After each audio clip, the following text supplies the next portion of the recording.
ધારીના કરમદડી ગામે સરપંચ લાલજીભાઈ ગોંડલિયા આપ પાર્ટીમાં જોડાયા ન હોયની પ્રતિક્રિયા આપી। ધારી તાલુકાના કરમદડી ગામના સરપંચ લાલજીભાઈ ગોંડલિયાએ આમ આદમી પાર્ટીમાં જોડાવાની અને વાતને અફવા ગણાવી।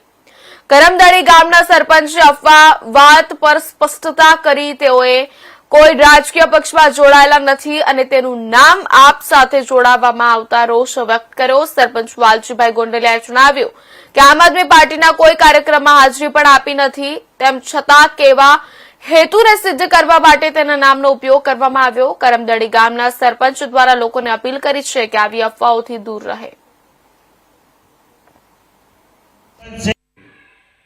મારું નામ ગોંડલિયા લાલજી વિશ્રામભાઈ છે।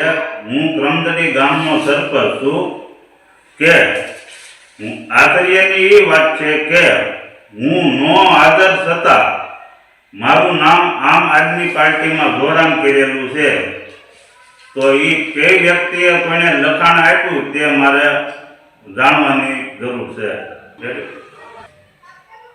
અને હું એકેય સભામાં અથવા મીટિંગમાં હું હાજર નહોતો છતાં કેમ મારું નામ આવ્યું, અને હું તો પાછળ મારા સસરાને ન્યા ત્યાં ગયો હતો। ગામના તમામ લોકો લગભગ 100 ઝરપરાના સરપંચ છે।